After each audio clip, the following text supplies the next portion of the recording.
모든 말씀 예수님의 이름으로 기도드립니다. 아멘. 오늘 하나님이 우리에게 주신 말씀은 요한복음 2장입니다. 요한복음 2장 13절에서 22절 말씀입니다. 신약 145페이지 정도 됩니다. 요한복음 2장 2장 13절부터 22절 말씀. 네. 다 찾으신 줄로 알고 저 한 절, 여러분 한 절 교독하겠습니다. 유대인의 유월절이 가까운지라 예수께서 예루살렘으로 올라가셨더니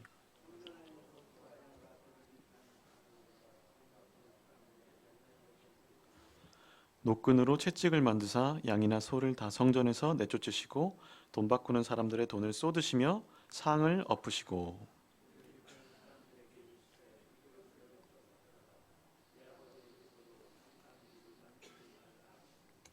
제자들이 성경 말씀에 주의 전을 사모하는 열심히 나를 삼키리라 한 것을 기억하더라.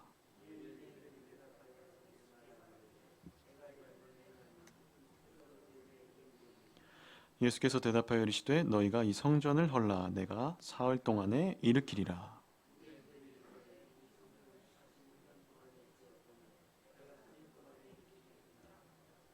그러나 예수는 성전된 자기 육체를 가리켜 말씀하신 것이라. 죽은 자 가운데서 살아나신 후에야 제자들이 이 말씀하신 것을 기억하고 성경과 예수께서 하신 말씀을 믿었더라. 아멘. 오늘 설교의 제목은 유대인의 자기 열심과 예수님의 열심입니다. 여러분은 여러분이 오랫동안 옳다고 여겨왔던 것이 있을까요? 우리 모든 사람들은 자신이 오랫동안 옳다고 여긴 것이 있습니다. 쉬운 말로 고집이 있고요. 전문 용어로는 자기 열심이 있습니다. 오늘 말씀에서 예수님은 이 자기 열심을 어떻게 무너뜨리는지 잘 나옵니다. 13절부터 쭉 보겠습니다. 13절입니다. 유대인의 유월절이 가까운지라 예수께서 예루살렘으로 올라가셨더니 가나의 혼례에서 기적을 행하신 예수님은 유월절을 지키기 위해 예루살렘으로 향합니다. 그런데 성전 안에서는 장사가 행해지고 있었죠. 14절입니다. 성전 안에서 소와 양과 비둘기 파는 사람들과 돈 바꾸는 사람들이 앉아있는 것을 보시고 사실 장사꾼들이 이렇게 소와 양을 파는 것, 또 돈을 바꾸는 행위, 그 행위 자체는 문제가 없습니다. 왜냐하면 이는 제사를 위한 일이거든요. 예를 들어서 멀리서 오는 유대인들은 제사를 드리기 위한 동물을 가지고 올 수 없었고 또 개종한 이방인들도 유월절을 지키러 왔는데 이들은 환전소가 필요했거든요. 그러나 문제는 이들이 자신들의 이익을 위해 했다는 것과 이 모든 것이 성전 안에서 행해졌다는 것이죠. 물론 이들이 성전 안의 모든 곳에서 장사하지는 않았습니다. 여기서 말하는 성전 안이란 이방인들이 예배하는 그 뜰을 말합니다. 당시 성전에는 세 개의 뜰이 있었는데 하나는 남자 유대인 전용, 다른 하나는 여자 유대인 전용, 마지막 하나는 이방인들이 예배할 수 있는 그 뜰이 있었습니다. 당시 성전 관리자, 즉 유대인들은 이 이방인들의 뜰에서는 장사를 허락한 것으로 우리 추정을 할 수 있어요. 그리고 여기서 중요한 것은 이들이 기도하는 집을 장사하는 집으로 만든 것이죠. 그리고 여기서 더 큰 문제는 이 유대인들은 이것이 잘한 행동인 줄 알고 있었다는 겁니다. 그들은 자신들의 열심히 예배를 뭔가 원활하게 한 줄 알고 있고 또 부정한 이방인들을 내쫓은 것이 성전을 깨끗하게 한 줄 알고 있었습니다. 그것도 46년 동안. 그래서 이 상황을 본 예수님은 격한 행동을 하셨습니다. 15절, 16절입니다. 노끈으로 채찍을 만드사 양이나 소를 다 성전에서 내쫓으시고 돈 바꾸는 사람들의 돈을 쏟으시며 상을 엎으시고 16절 비둘기 파는 사람들에게 이르시되 이것을 여기서 가져가라 내 아버지의 집으로 장사하는 집을 만들지 말라 하시니. 상당히 격하지 않습니까? 예수님은 노끈으로 채찍을 만들어서 가축을 쫓으시고 환전소에서 돈을 쏟으셨습니다. 예수님은 열심을 내셨습니다. 유대인들의 자기 열심 때문에 예수님도 열심을 내셨어요. 그리고 17절은 예수님이 얼마나 열을 내셨는지 알 수 있는 구절입니다. 17절 보겠습니다. 제자들이 성경 말씀에 주의 전을 사모하는 열심이 나를 삼키리라 한 것을 기억하더라. 예수님은 제자들로 하여금 시편 69편 말씀이 생각날 정도로 열을 내신 겁니다. 제자들은 예수님이 저 정도로 열을 내셨으면 이제는 삼켜지실 것 같은데, 잡혀가실 것 같은데 라는 생각이 든 거죠. 그만큼 예수님은 열을 내신 겁니다. 이 말씀이 생각날 정도로. 그리고 이 말은 곧 유대인들의 자기 열심, 고집이 그만큼 크다는 얘기죠. 이들의 고집은 예수님을 죽일 정도로 컸습니다. 여하간 예수님은 열을 내셨고 유대인들은 그런 예수님을 잡으러 옵니다. 18절 보겠습니다. 이에 유대인들이 대답하여 예수께 말하기를 내가 이런 일을 행하니 무슨 표적을 우리에게 보이겠느냐. 유대인들은 항상 명분을 중요시합니다. 사람을 무작정 잡아가지 않습니다. 이들은 예수님의 행동을 보고 그가 하나님께 받은 어떤 권위가 있는지 물어보는 것입니다. 쉽게 말해서 당신이 어떤 표적, 어떤 특이한 일을 행한다면, 당신이 선지자 같은 일하면 당신을 놔줄 것이고 그게 아니면 잡아가겠다 이거죠. 그래서 예수님은 대답합니다. 19절입니다. 예수께서 대답하여 이르시되 너희가 이 성전을 헐라 내가 사흘 동안에 일으키리라. 그러니까 너희가 성전을 헐면, 파괴하면 내가 3일 만에 다시 일으키겠다. 이것이 내가 보일 표적이요 명분이자 권한이다. 이렇게 예수님은 자신을 변호합니다. 그러나 유대인들은 믿지 못하죠. 그리고 제자들도 믿지 못했습니다. 왜냐하면 예수님 그분이 성전임을 몰랐기 때문입니다. 이들은 성전이 성전임을 몰랐습니다. 그렇다면 이들은 이것을 언제 깨닫습니까? 22절입니다. 22절 읽을게요. 죽은 자 가운데서 살아나신 후에야 제자들이 말씀하신 것을 기억하고 성경과 예수께서 하신 말씀을 믿었더라. 이렇게 말씀을 다 봤는데 처음 질문으로 다시 돌아오겠습니다. 우리의 자기 열심, 우리의 고집은 언제 꺾일까요? 무엇이 오늘 말씀에서 유대인들의 46년짜리 고집을 꺾이게 했을까요? 정답은 예수 그리스도의 죽음과 부활입니다. 다시 말씀드리지만 오늘 말씀에 나오는 유대인들은 46년 동안 성전에서 장사해왔고 이게 잘한 행동인 줄로 믿었습니다. 성전을 더럽히고 있었는데 본인들은 잘하는 줄 알았어요. 그래서 다시 질문 드리겠습니다. 예수님은 어떻게 이들이 46년짜리 고집을 내려놓게 할 수 있었을까요? 그의 죽음과 부활입니다. 여러분 사도 바울 아시지요? 사도 바울은 예수님 만나기 전에도 나름대로 하나님 열심히 사랑했습니다. 그리고 바울은 그런 열심과 사랑이 있었기 때문에 스데반 집사를 죽였죠. 그는 나름대로 하나님 사랑해서 예수 믿는 사람들을 죽이고 다녔어요. 그는 이것이 잘하는 건 줄 알았습니다. 그것도 수십 년간. 그러나 알고 보니 누구보다 하나님을 사랑한 바울은 하나님이 누군지조차 몰랐습니다. 또 질문 드리겠습니다. 사도 바울은 자신이 틀렸음을 어떻게 인정하게 됐지요? 자신이 성전 전문가인 줄 알았는데 자신이 성전을 헐고 있었음을 어떻게 인정하게 됩니까? 오직 예수 그리스도의 죽음과 부활입니다. 또 질문 드릴게요. 사도 바울은 어떻게 자기 지식을 배설물로, 똥 오줌으로 여길 수 있었습니까? 자기가 수십 년간 공부한 거, 옳다고 여긴 거, 그걸 어떻게 똥 오줌으로 여길 수 있었죠? 다른 어떤 뛰어난 지식, 더 정확한 논리, 누군가의 말 실력으로 됐습니까? 아니면 스데반의 죽음? 아니요. 오직 예수 그리스도의 죽음과 부활입니다. 여러분 제 주변에 예수님 정말 열심히 믿는 사람이 있어요. 교회에서 선생님도 하고 반주도 하고 선교도 수차례 다녀온 사람이 있습니다.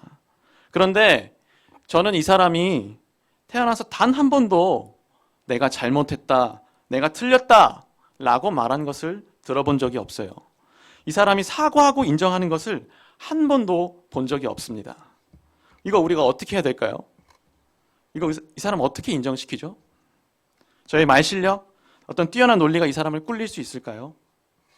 저의 어떤 열심으로 인정시킬 수 있을까요? 아니요. 오직 예수 그리스도의 죽음과 부활입니다. 그래서 오늘 첫 번째 메시지입니다. 오직 예수의 죽음과 부활만이 성전을 성전되게 합니다. 예수 그리스도의 보혈만이 더러운 성전을 청소합니다. 내 더러운 고집을, 누군가를 더럽히고 나를 더럽히는 고집을 씻어냅니다. 반면에 어떤 다른 열심으로는 절대 성전을 성전되게 못하고 사람을 사람되게 하지 못합니다. 오히려 내 열심은 성전을 더럽혀요. 사람을 더 더럽힐 수 있습니다. 그러니까 쉽게 얘기해서 내가 사람을 억지로 바꾸려 하면 그 사람 더 망가집니다. 마찬가지로 오랫동안 예수 믿어온 사람 억지로 예수 믿게 하면 더 안 믿지 않습니까? 그러면 우리는 어떤 열심을 내야 합니까? 그렇다면 우리는 어떤 열심을 내야 합니까? 역시 예수 그리스도를 따라서 내가 죽어야 합니다. 나를 통해 예수 그리스도의 죽음과 부활을 나타내야 합니다. 이를 구체적으로 말씀드리면 침묵해야 합니다.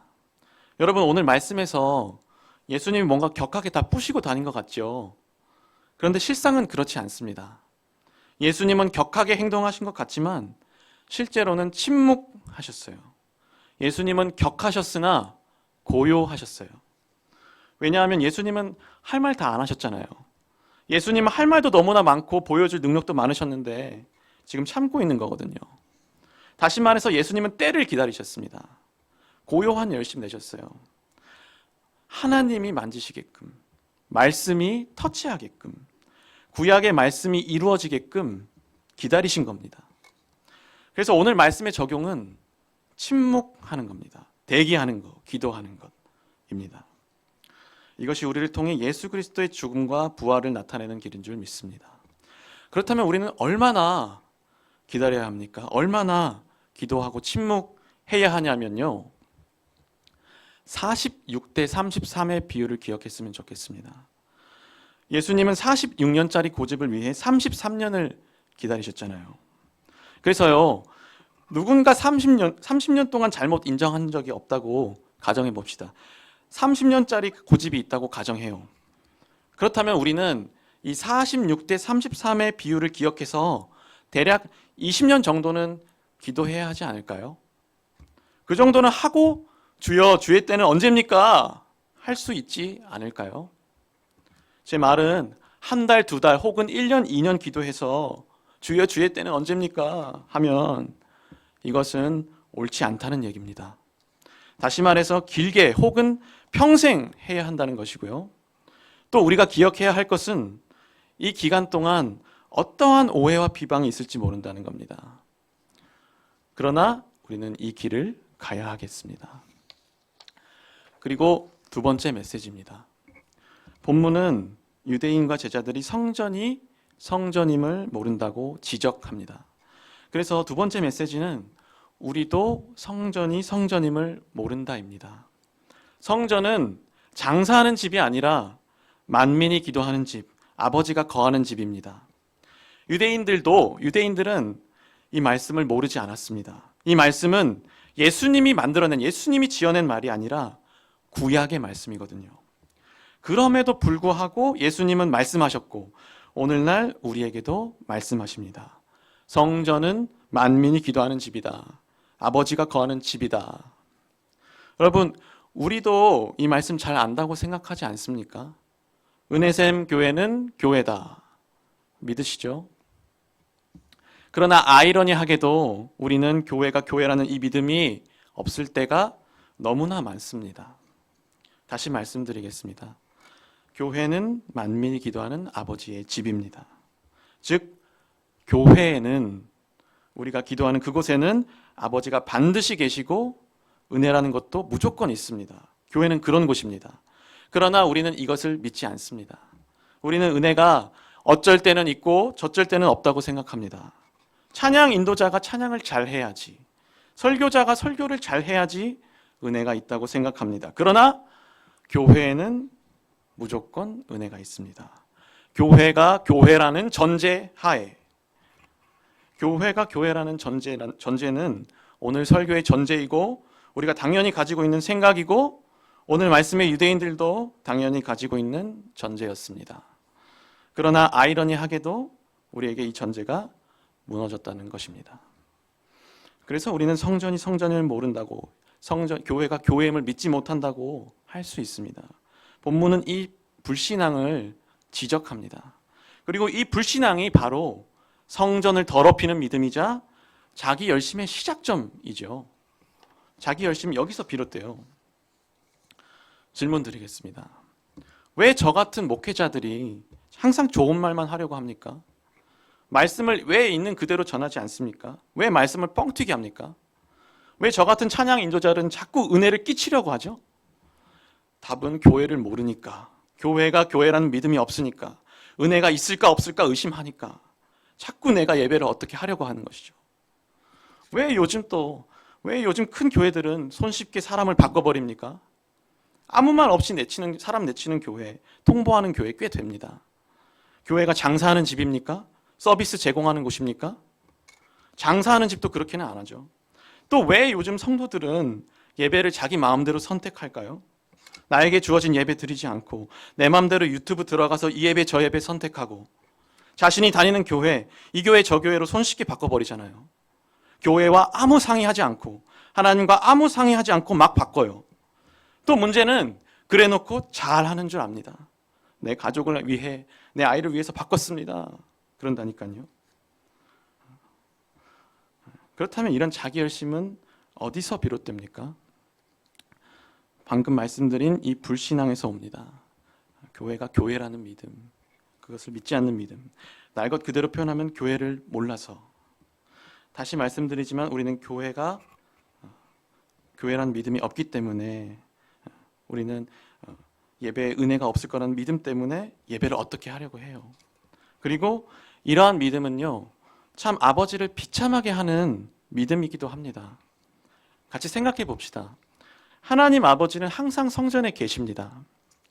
아버지는 여기서 밥 차려놓고 선물 준비해놓고 아내를 기다리고 자녀들을 기다리고 계세요. 그런데 만약에 아내 혹은 자녀가 아버지를 의심한다? 남편이 바람필 걸 의심한다? 그러면 아버지는 너무나 비참하잖아요. 또 같은 맥락으로 아버지는 그저 주시려고 하는데 그걸 우리가 의심하고 자꾸 우리가 계산하고 거래하면, 이득 취하려고 하면 아버지 얼마나 비참하시겠습니까?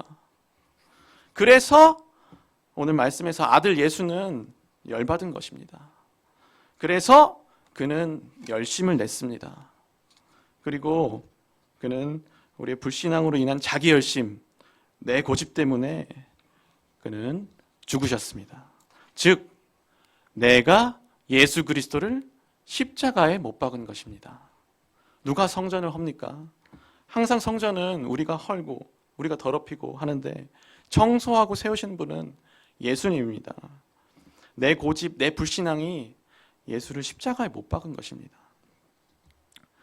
내 고집, 내 자기 열심이 교회를 기도하는 집이 아닌, 그러니까 아버지와 교제하고 식사하는 집이 아니라 장사하는 집으로 만듭니다. 말씀을 맺겠습니다. 그러므로 사랑하는 성도님들, 우리는 날마다 예수 그리스도의 죽음과 부활 앞에 나와야 합니다. 오늘 우리는 예수 그리스도의 보혈로 우리의 불신앙을 씻어내야겠습니다. 청소해야 하겠습니다. 기도하겠습니다.